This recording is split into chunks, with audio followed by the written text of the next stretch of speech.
What's up, everybody? January 31st edition of the Fightful MMA podcast. As always, a extreme honor and pleasure to be joined by Elias Theodorou, who's officially, I guess, renamed this podcast to hashtag the main event. Yes, I have. Well, I mean, Per Plus main event, to be specific. Hey, listen, if Per Plus can throw some money our way, right? I know they're throwing it your way, but hey, I'm not exactly their number one type of client, but hey, I got some hair, bro. Yes, you do. And what's it called? Fun fact is because of the actual nutrients and all that jazz that's in there, in many ways, it actually acts as an antifungal. So it's not only great 2-in-1 action with the hair, it also will help you in regards to post-training funk. You are the spokesperson of spokespersons. That's amazing. Good job, buddy. No worries. All right, listen, you've been traveling around, and I like to kid sometimes when we're on social media that, our Tuesdays are, you and I do this podcast, but at the same time, I legit don't know where you are unless I text you and say, hey, man, are you around? Like, what's going on? I know we're supposed to do it 3 o'clock Eastern. Are you around? You always say yes, but legit, I don't know where you are. Where are you right now? I'm in my Montreal lair. So this is the little bedroom, what's called 2-bedroom place that I got here.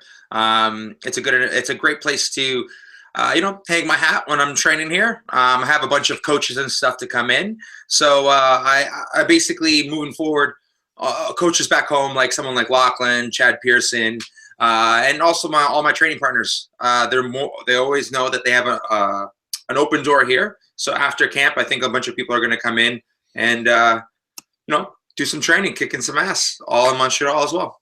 So you have 2 locations, basically 2 residents now, one in Toronto, one in Montreal, correct? This is true.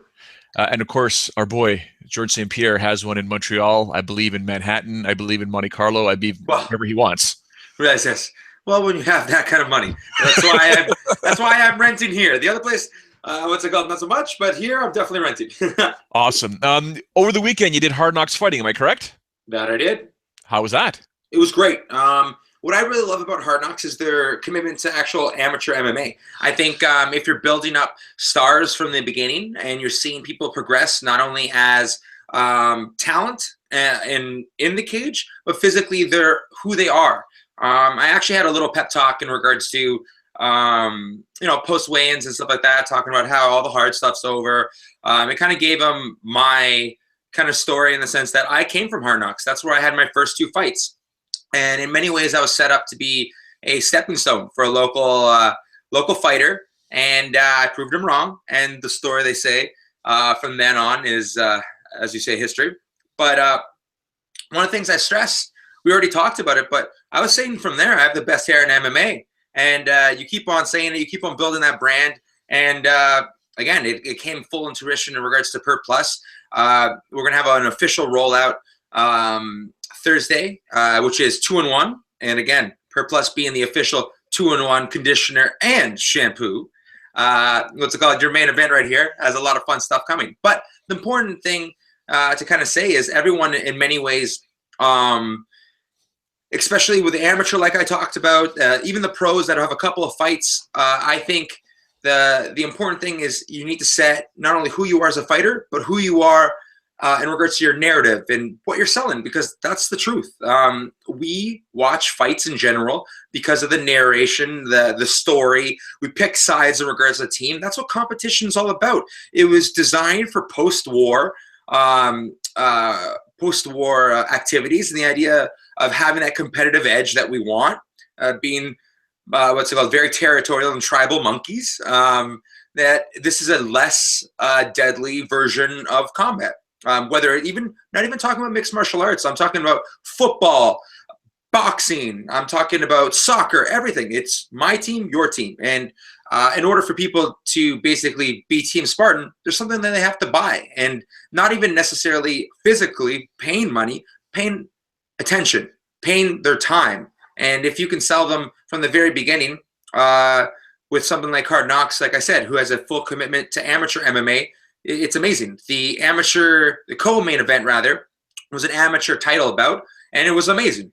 2 young bloods who are very early in their amateur career with roughly, I think, together they had maybe 10, 15 fights amateur together. It was just amazing to see them grow of what they were and now what they are.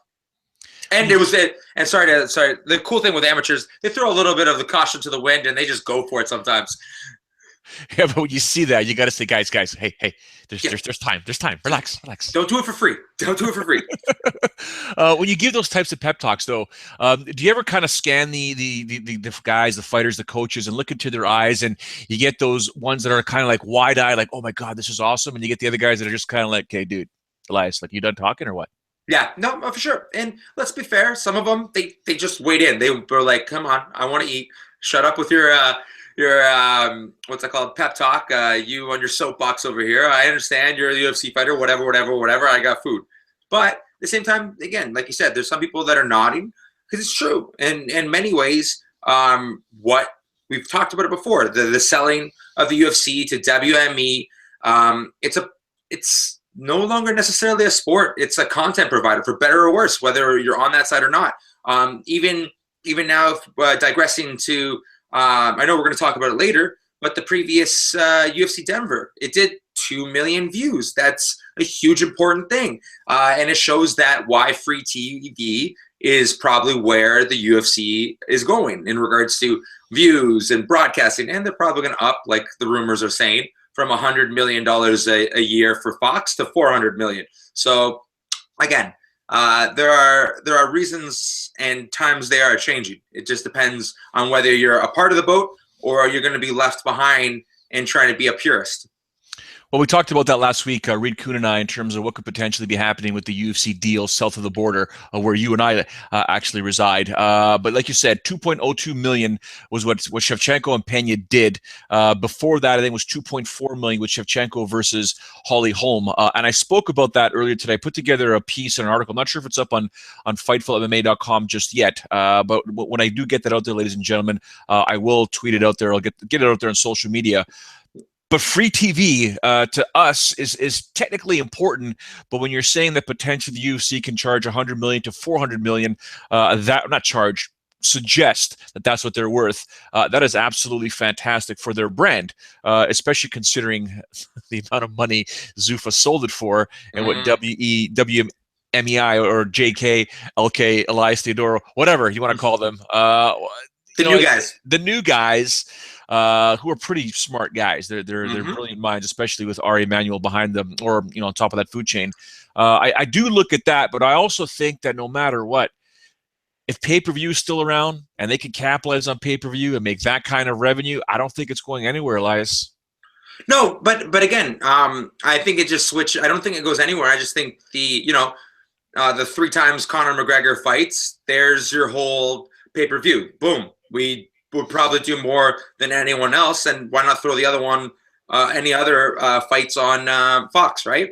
I think the big sells, they're just going to pack, because gone are the days in many ways. I see the casual fan that has come and gone, where they're like, yeah, I remember, and that's why, again, not to get too sidetracked, but that's why something like Bellator, with taking these names, they're a little bit past their prime, but they are in many ways a household name that people, that maybe have stopped watching in the last 3-4 years, know who Tito Ortiz is, know who Chael Sonnen is. They, for many reasons, will turn in because it's free, even if it's background noise. But the thing is, justifying paying, $64 for the high def on, UFC Brooklyn, I think it's coming up. I don't know if that's pay-per-view still. Is that pay-per-view still? I don't believe it's pay-per-view. Okay, I thought it was pay-per-view. I can double check. Either way, but some of the pay-per-views that have, come and gone, or the idea that, for better or worse, like I don't want to keep hitting that one on that same on the head, but for better or worse, someone like Mighty Mouse, who is, who has been on the, saving graces in regards to saving a card, but no one actually pays attention to. Not throwing him under the bus, but what I'm trying to say is, like, people the casual fan that I'm hearing doesn't necessarily want to spend $64 for 15 events. They might be able to spend $64 for 5 events if they're jam-packed to the tits of just, like, great card, names, and just hype. So I think the UFC is going to be more selective on how many pay-per-views they have. I don't think it's going to go away because, again, when Conor McGregor fights and it makes 1.6 million in regards to buys, that's a payday. You can do that 3 times a year. Wow. You can probably stack another card to get somewhere like that, like something like the Stipe card with, again, this is the last time I promise I say it, but for better or worse, you have CM Punk on it, who gets 8.5 100,000 or 875,000 pay-per-view buys. So content, people are willing to buy it if there's some kind of narrative, going back to the same conversation. And whether it's CM Punk or Conor McGregor, they want to be enthralled to purchase. And Slamenko versus Pena may do 2 million when it's on Fox, but I doubt it does 1 million when it is a pay-per-view. Yes, that's the point. And by the way, a UFC 2A card appears to be a pay-per-view card in Brooklyn. Boom. Elias is right. As always. All right. Speaking of being right, wrong, incorrect, analysis, forecasting, looking into a crystal ball, let's go back and take a look at that Fox card over the weekend. We'll get to your division momentarily, but Rafael Assunção taking on Aljamain Sterling first was the one bout I was paying close attention to in the bantamweight division. I was expecting some more fireworks between these two here. Not to say that Assunção was overly cautious. People were saying he was cautious, and he did offer an apology to Sean Shelby in hopes, saying, listen, I hope he is not upset with me. But also, in Aljamain Sterling, we were expecting a bit more, despite that fight being a split decision either way. I don't know what this does to either gentleman at 135 pounds. Well, a win's a win. Let's give Assunção that. Again, you're talking to someone who didn't necessarily come off of his marquee fight in regards to Sam Alvey, but I did outstrike him, 250 or whatever it is to 40. In some ways, you can, like I've said it before, this is a dance. And if you don't have a willing dance partner, then it could be a one-sided thing. I think the fight was a very close one. I think Aljo was very successful at keeping distance, and that's what Assunção was unable to, maybe pull the trigger in certain things. Aljo, he's a buddy of mine, a good friend. I think in many ways he is, really good at that distance, but didn't maybe commit in the closer range. I think there were certain times where he definitely had, moments of brilliance, but I think it's much the same. I think our styles are very similar in regards to unorthodox. We move a lot. We focus on kicks. But I think he kind of fell in the same issue as I did, where when I lost my first fight, I was so concerned of making the same mistake as I did in the last one. An example, holding Thiago Santos against the cage and trying to get a takedown. But, when you're sweaty and you're bleeding and it's the first time you've ever been cut, what's it called? Your mind's a little waste, and I was having a hair malfunction, so my hair was coming out. So again, those are factors that actually play in a part of it. Like, I may have lost my first and only fight because I had a hair malfunction. God damn it. Thank God we have Per Plus on the team now to get that shit right. There you go. Shameless plug. But no, the point being, I think he was too concerned on making some of the same mistakes in regards to he's fighting in Denver. You got, 5,000, 2,000 elevation. Didn't want to get tired. Yeah. Didn't want to get tired. He got tired in his first loss with Brian Caraway. He, pulled away on the first and then kind of fizzled and kind of froze later on. So I think that's what it was. I think he was just trying not to make the same mistakes. He's trying not to make a mistake. But when you're too concerned of not doing something, it's very hard. Too concerned of doing defense and being technical and learning from something, you can't act, and you can't be offensive. I think that's what the difference with Aljo was. In terms of your division, Sam Alvey, a former opponent of yours, taking on Nate Marquardt. I was just surprised Nate decided not to take this fight down on the ground, because when he did in the first round, he took Sam's back and was doing pretty good. But you can't sit there and stand with Sam Alvey if you're Nate Marquardt with that MMA mileage on you. Sam does emerge victorious. He does get a unanimous decision, 29-28. Your thoughts on that fight there? Technical fight, like you said. I think Nate the Great, in many ways, had a great first round. He was very successful pushing him against the cage. I think there could have been more elbows just coming over on top. I think Sam he obviously he's a puncher. He wants to stand tall, flat-footed, and get those shots off. I think Nate was successful, again, like you said, on the ground, on the cage, but everyone's got a plan when you get hit in the face, and I think he was watching Sam too much and possibly worrying about, not getting knocked out rather than doing what he wanted to do next. I think in many ways it slipped out of his hand, and it was his fight that he lost. Jason Knight and Alex Caceres kicked off the main card. Jason Knight, the reason why I like this guy is because he has bad intentions in everything he does, even when he has your back, and he's on his back. His back is on the canvas, and he's still punching your ear with bad intentions. I mean, this guy here does not have a nice ounce of blood in him when he's competing. He has one goal, and that is to hurt you and hurt you bad. And he punished Alex Caceres, eventually getting that rear naked choke in the second round. I'm very impressed with Jason Knight, considering I leaned towards Alex Caceres when I made my predictions in this fight.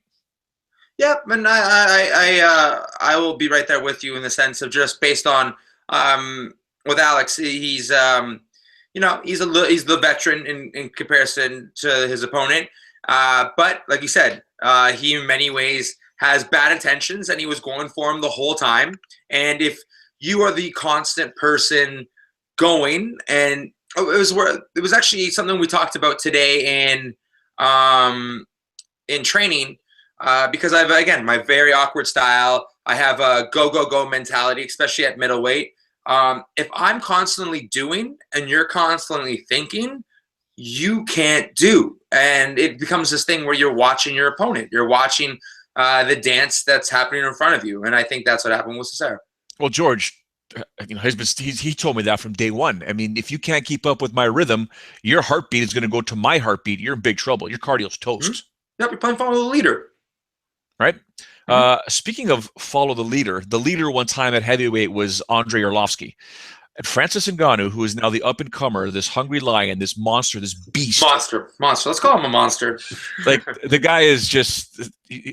Calling him the Predator would be the understatement because that's his nickname. But like I said, when I first met him, and to talk about a gentle giant that I could see right through when I look in his eyes, and I could see this guy will knock my head, would crush my face. And I see the same thing. And when him and I were joking, Kamaru Usman and I did a pre-stand-up for Titan FC. I forgot what number it was, but the little cage was behind us. He had this little setup, and Ngannou was in there, and we were joking around afterwards. And I asked him, Elias, I said, let me see what your reach looks like. And I said, that's like a kilometer long. Oh, sorry, for you Americans, a mile long. For us Canadians, a kilometer. But I want kilometer to see .2. Yes, actually, we're gonna be technical here. Kilometer .2. But the one thing he kept stressing to me is he said, Joe, and he would do this, right? I'll put it a little higher. He said, no matter what, no matter where you go, you can bob and weave all you want. Anytime you move, then I'll move this. So until I'm doing this, and as soon as you decide to move it, it's either this or it's this. And I thought to myself, and every time he would do it, Elias, it wasn't like you're seeing on the screen. Your head. Now. It's just your head. Like this. Like right in front of you. Exactly. Exactly. And we saw him do it with covering your face. Just covering my face. Yeah. So the one thing I noticed in that fight there is something that I noticed guys like Anderson Silva do, is they're patient. They're cerebral, but then they get the bounce. They get the bounce. And that's when you know the gear is about to get switched. And Francis had the bounce, and before you know it, lights out. Andre Arlovsky. Yep, timing. Andre, obviously, this is now, I think, 0-4. He in many ways had a beautiful run, a Cinderella story getting back into the UFC. But again, I don't remember how old Francis is. But I think it's in many ways long overdue, to be completely honest, in regards to the middleweights. But I think they're eventually becoming a transition in regards to age. It's the oldest weight class out there. A couple of these George Foreman-esque age bracket individuals that have had their time. Yeah, you're right. Arlovsky's 37 and Francis is 30. Yeah, exactly. Like, just in that difference. And then you have Stipe Miocic, the champ. He obviously is younger as well. I think he's 30, 31. So you have a couple of these young guns who are, again, new and still have to test themselves. I'm not taking no slouch against, or no slight against Arlovsky, but he was already 0-3. Whatever, he may have been like, top 7 or whatever the number he is, or 4. But that's more of a case of And one could call into the question of the rankings in general. Yeah. Let's not get into that. But the point being,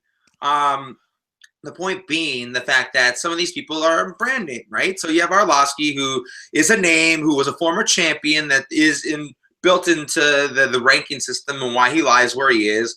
But I'm not going to tell any fighter to not fight. I think in many ways he needs to,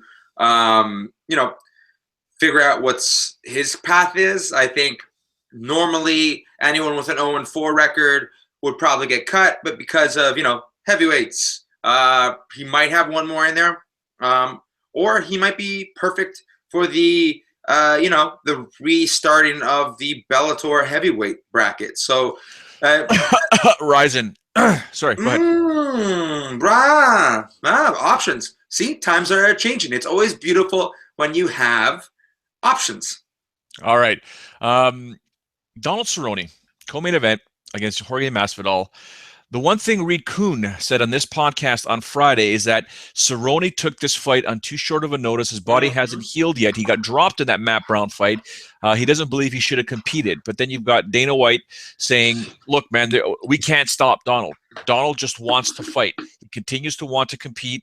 What do we do? Now, in my opinion, you got to protect the fighter that wants to continue to compete because, Faraz Zahabi said it many times, that electrical system has to calm down, has to relax, has to reset itself. But there are guys like Donald Cerrone who can't stop. They just need to compete. They need to fight. And unfortunately, he was on the wrong end of a combination at the end of first round where Masvidal finished him. Herb Dean stopped the fight. The blowhorn went off, or the air horn went off, and they allowed Cerrone to continue.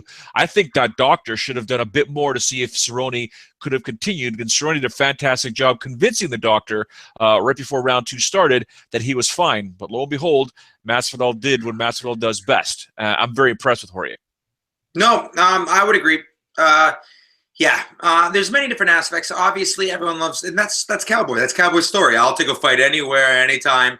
Yes, he was asking for the fight, but it takes them to find a fight. It takes them to, also their product's best interest. If we're going to, like you said fighter, I said I say product. Wouldn't it be better if Cerrone fought 3 times healthy? Right. Wouldn't it be better if that was the case? Imagine what he could do, especially now on that run. And we look at, I don't want to jinx it, but we talked about someone who went on a run, Arlovsky, and then it was 1 loss, and then it turned into a different situation. I don't think necessarily that's going to happen with Cowboy, but I think that does set up the potential. Momentum, confidence, a title run, all those things it's temporary. Everyone loses unless you're John Jones. But, and then even him, the only person to beat John Jones is John Jones. Yeah. No, but the point being is, I think that, it's a temporary thing, and you gotta be smart about it. At the same time, that's what still makes Cowboy Cowboy. So maybe he learned from this. Maybe he will only fight, 17 times a year instead of 1,000. So I don't know. It's not a loss. It's a learning lesson. It might also send him back to light heavyweight because he fought a real 170er. And again, no slight against Matt Brown, but he was also on an 0-3 stint. But he's always dangerous. But if you fight someone like Woodley, that guy can bang, right? A lot of power there. Yep, a lot of power. And there's a difference between a Lawler. Who knows what a Lawler in the right mindset could have done to Cowboy. So I don't know. It's his destiny. Yeah, Masvidal has more than a couple of options in front of him right now. There's that Damian Maia fight. He wants Diaz, but Diaz is out. I don't know why. I'd love to see him fight Nate or Nick Diaz, to be honest with you. But he's got options. We'll see where he goes from there. But you talk about momentum. You talk about going on a title run. You had 2 ladies basically finally meet up in Juliana Pena and Valentina Shevchenko. I said it yesterday. I'm kicking myself big time because when I do my article on FightfulMMA.com on Fridays, it's generally what's called a fun bets article, where I take a look at the various odds for the big matchups on certain UFC cards. And I go more than just simply pick this person to win or that person to win. I go a little deeper and just simply say, you know what, take this person potentially by TKO or KO, or this one by submission. And I didn't even give Valentina Shevchenko the option to win this fight by submission, because styles make fights, and this one just appeared to be a style of a striker in Shevchenko versus more of a grappler, ground and pound submission fighter in Juliana Pena, and Shevchenko pulling off that submission not only had me just jumping off my couch and going, wow, that was fantastic, but damn, I missed that one. What was I thinking?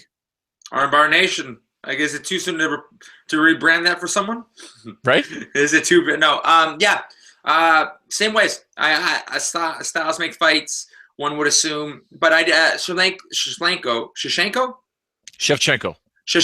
There you go. She is also, I believe, a black belt in judo. So her understanding of the hips is very, very obvious. But would you have, like, again, you asked me the same thing, I would have said, hell no. But she's such a physical individual. And Pena, in many ways, she's very aggressive, very forward, but you do fall into traps in that way, and that's exactly what happened. What was better, Shevchenko's dance afterwards or Bren Rothwell's dance after he wins? Definitely not Bren. Definitely not him. No, Shevchenko. Yep. They're both epic. Come on. For all the wrong reasons on one side. You got to give Shevchenko credit and the UFC credit. Give the UFC credit for flying Amanda Nunes out to Denver, because Amanda Nunes was in the arena when Titan FC was going on, when I was calling those bouts, and she owned that venue, the Watsco Center at the University of Miami. Whenever there weren't fights going on, she owned that place. People wanted pictures and autographs, and she was just anyone that wanted anything. Her and Nina were walking around taking all these pictures, but kudos to the UFC for flying both, and Nina Ansaroff and Amanda Nunes over to Denver to take a look and get into the cage and talk about the winner here. Valentina, kudos to her for going face-to-face with a former opponent and now current champion in Amanda Nunes, discussing what potentially can happen. And, dude, I am looking forward to this fight. I want to see this rematch big time. For sure. Definitely. It sets up the rematch. They fought before. It's a great fight. Kudos to the UFC for, promoting their champion. Kudos. Kudos to the UFC for promoting their champion, and setting up a fight. I think obviously Amanda Nunes, she has everything to be. She has all the qualities to be a star. She's a destroyer. She is a trailblazer in regards to the MMA community, in the sense of being the first openly gay champion. Which I want to talk about that in a second, but keep going. Yeah. But in many ways, she has all the rights, like all the opportunity and traits to be like a Mike Tyson of MMA.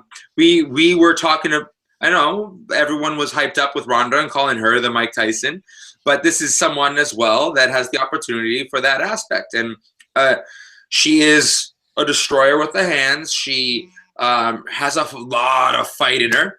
And she has a huge market. Brazil.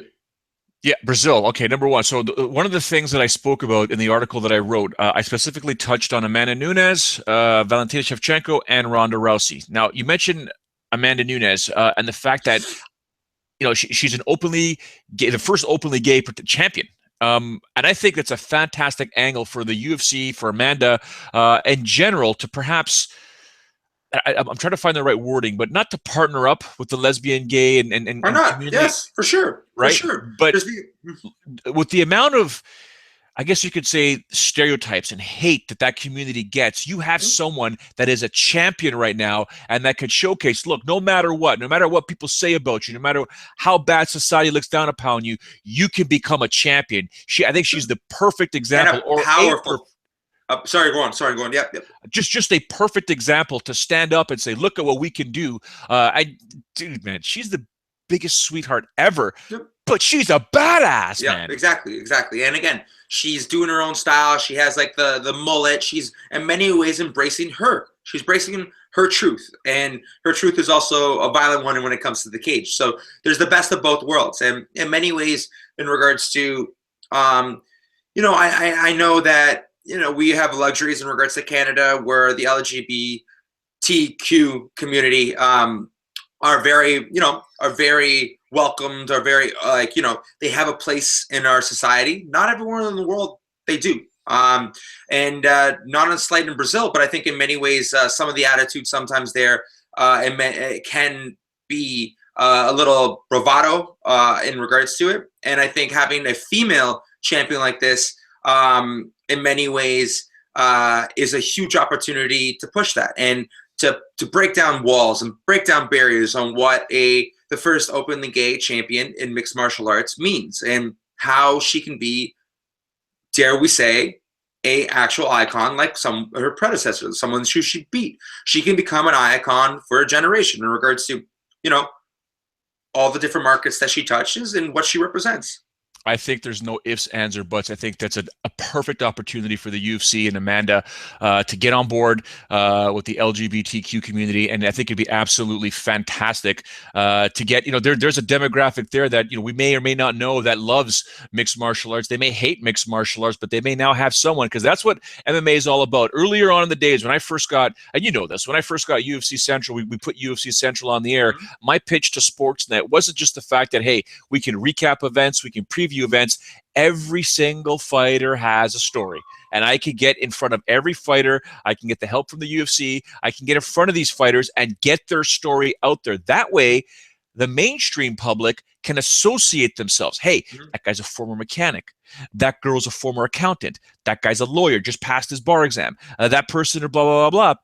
Once you can relate to a fighter, and of course, you can obviously sell a fight saying, which one do you like, A or B, and hate, love, blah, blah. Mm-hmm. There's so many different ways. Amanda Nunes' story, and this is why, and I hate to pat myself on the back, and I can't stand the fact that I don't have the TV show anymore, because there's an example of what I would do if I still had the opportunity. And I'm in Miami all the time. Yeah. Right? I'm at American Top Team. I'm right there. I would sit her down and I would get people from our community in our areas and down there and just get a feature going, just help build her up. If the UFC doesn't want to do it, I would love to jump on board and do it.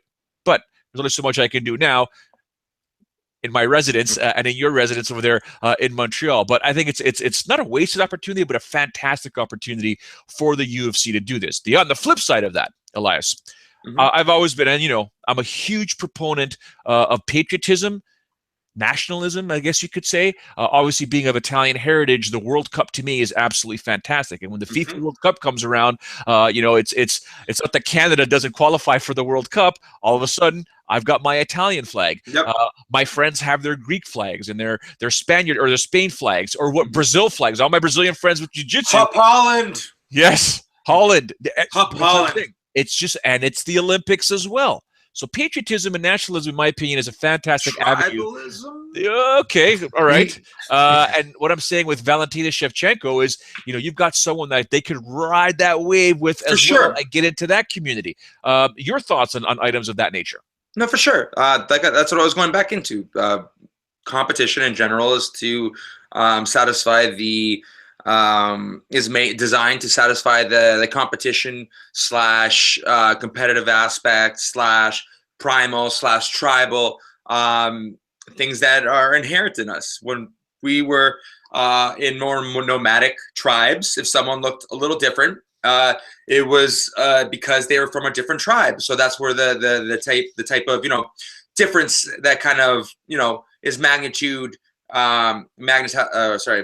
in magnitude in regards to our obviously countries and how we're all different, but we can embrace that in a healthy form of competition. And I think that's a much obviously more productive way where it's in a friendly nature, and the idea of whether you said soccer or football, depending on where you call it from, or if it's actually a football game in the NFL or CFL, depending on where you're watching and where you're probably. It can be a healthy thing, and there's nothing wrong with a competitive nature. I think storylines are very evident in every single fighter, like you said, and I think the benefit of having something like WME is they are good at storytelling. So hopefully as they continue to move forward, they start doing the right things, and as evident in the post-fight of UFC Denver, obviously they set up a main event. They set up a championship bout.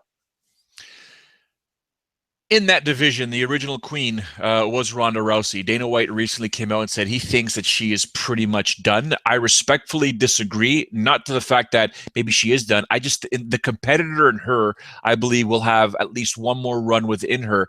I don't think she wants to go out the way she did in mixed martial arts. I think she wants to have at least, she wants to go out on top, in my opinion. And the opportunity, I think, first would need to come from a change in camp. We've heard that 1,000 times.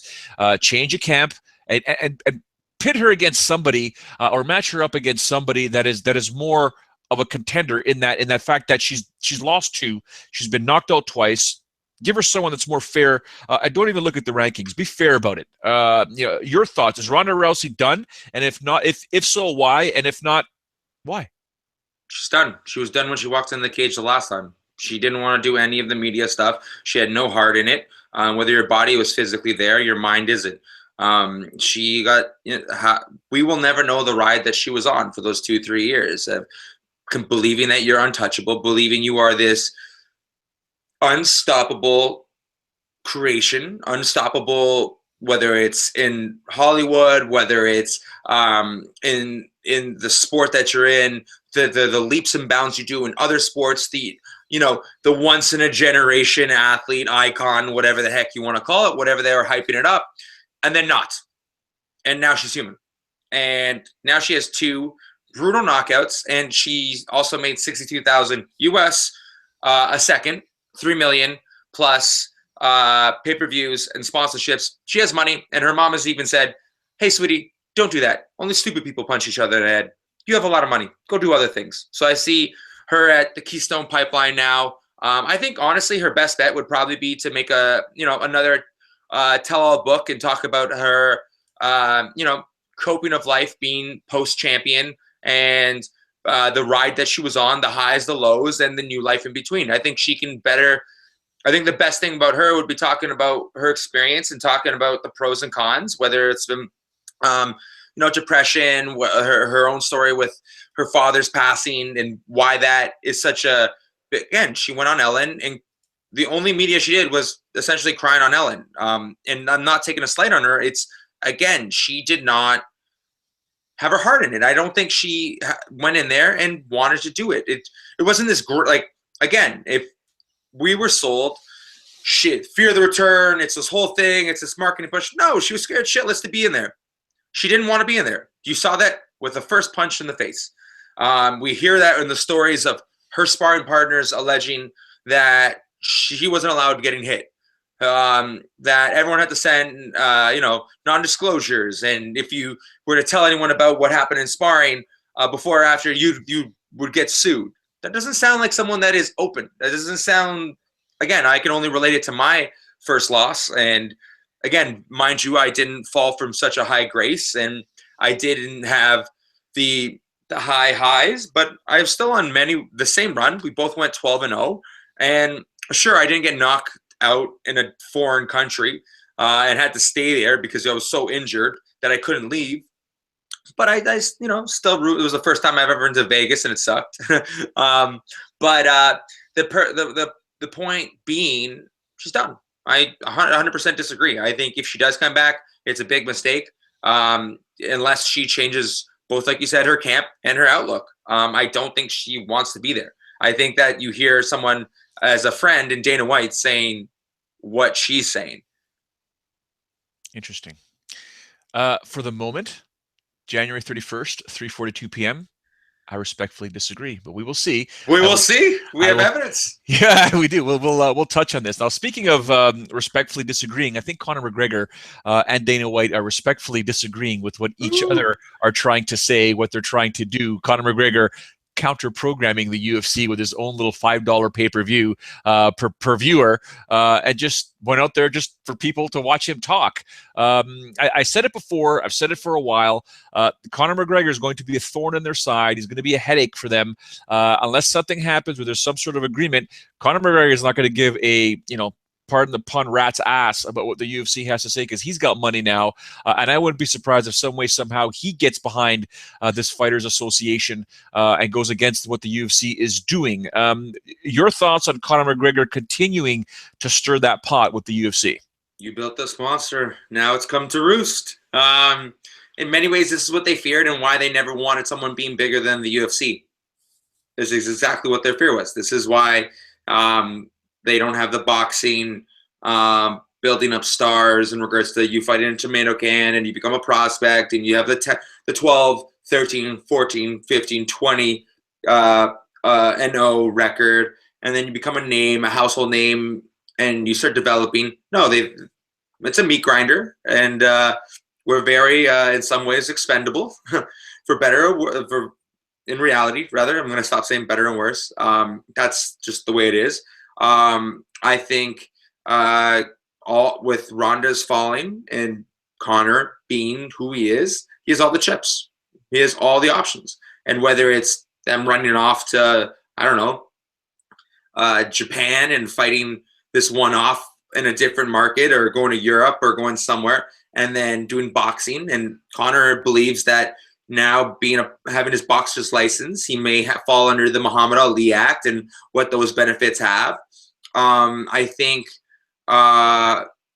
in many ways, you could see something. I could totally see them running off to a different jurisdiction, and basically having a Floyd versus what's his face, and then just pay the fine, whatever it is. So we make $100 million each, and then sorry UFC, there's $10 million in regards to fines and whatnot.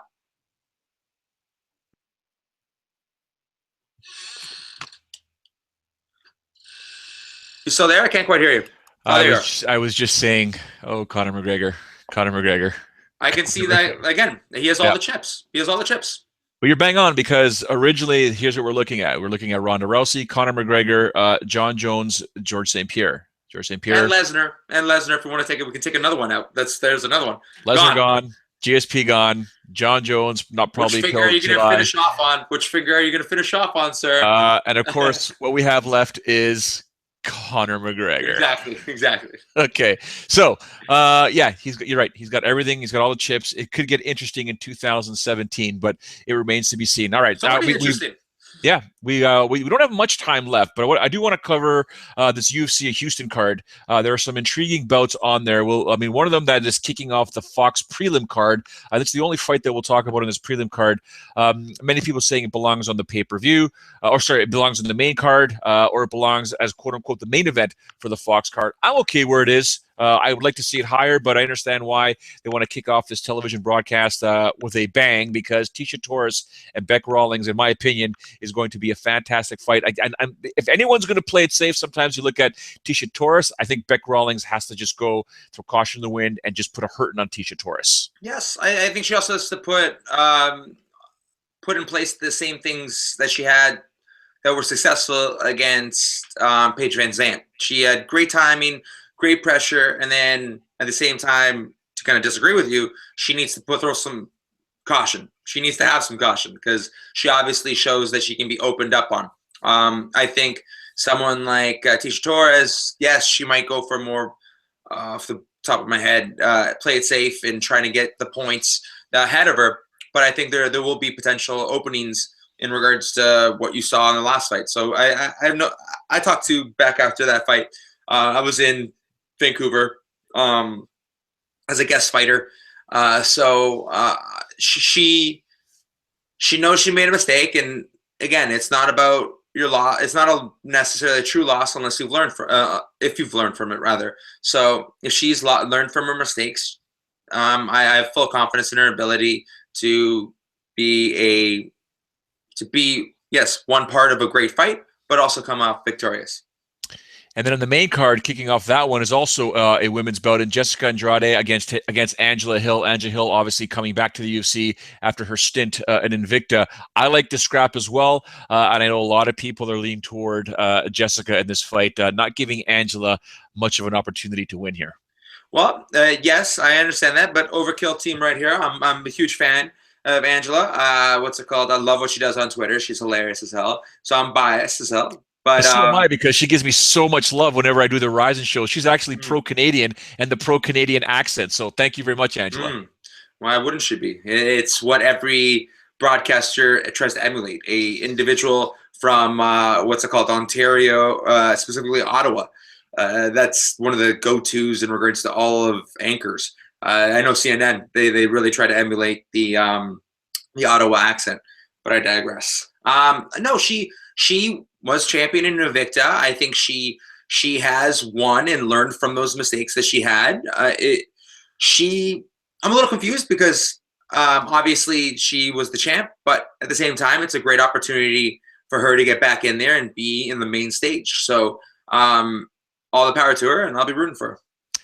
We'll jump ahead from the heavyweight fight to the light heavyweight bout in OSP. Ovin St. Preux taking on Volkan Ozdemir, who was supposed to compete in the co-main event for Titan's last show, but thankfully Titan did let him go. It is short notice, taking on a guy in OSP. It's about 2 weeks' notice, but we all know who OSP is. Most people don't know who Volkan is, and this is a guy that's very, very highly touted, but now he's in the big show. What do you think is going to happen in this one? Well, it's all up to, again, success is the mixture of readiness and preparedness. Preparedness? I might have made it word. But the point being, if you're prepared and you have the opportunity, those are the two combinations of what success is all created from. So if he uses this opportunity, it's his for the taking. At the same time, he's going up against a tough vet who is very much game, is unorthodox, and can finish at any moment. He is coming off of a knockout loss, so there is that mental aspect. So I'm looking forward to watching it. Speaking of potentially coming off knockout losses, there will be violence at 155 pounds when Abe Trujillo takes on James Vick. I know James will be as technical as possible to avoid what Abe brings to the octagon, but there's going to be violence in this fight, in my opinion. Let there be violence. Huge fan. Huge fan. I'm excited just as a fight fan.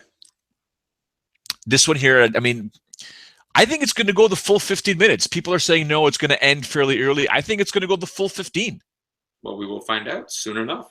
There you go. Co-main event, Alexa Grasso taking on Felice Herrig. This one I like for a variety of reasons, but I'm leaning towards Alexa in this scrap here. No, I can understand both. Both fighters are very game. I've liked what Felice has been doing since her long duration. I think she's been able to mentally get herself in the right place, and again, a very good potential of pulling up a crazy standing choke of some sort. So she's game. I think there's a huge opportunity in Felice as well. And speaking of opportunity, the Korean Zombie is back. He has the opportunity to rejig his mixed martial arts career. He's been gone for 2 to 3 years, doing all the military stuff, but now he's taking on Dennis Bermudez, who has been competing. Will ring rust, cage rust be real in this fight? Or like Freddie Assunção told us at Titan when he defeated Jay-Z Cavalcante, it is fake. It's not real. If you come prepared, and as Elias says, if your preparedness is there, there's no ring rust or cage rust. No, I agree.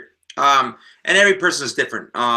In many ways, you could have someone like, there are many different factors that go into it, right? Like if he's prepared, like there's a difference between not Korean Zombie. There's a different, who are we talking about now? I'm going to have brain fart. Dennis Bermudez or Chan Sung Jung, Korean Zombie? Yeah, Korean Zombie. No, I was like, no, Korean Zombie. I had a brain fart. Yeah, so the point being with Korean Zombie, the idea of his layoff, he could have been training, healing the whole time, where there's a difference between that layoff, for the Army, still being prepared, whatever, than Chael Sonnen, who we talked about last time, where aging, coming off all those beautiful Mexican supplements, having to, being a certain age. There's all those aspects that were against them. Where Korean Zombie, if he's been training this whole time, getting mentally prepared and hungry for this fight that he wanted once he finished his, duties as a,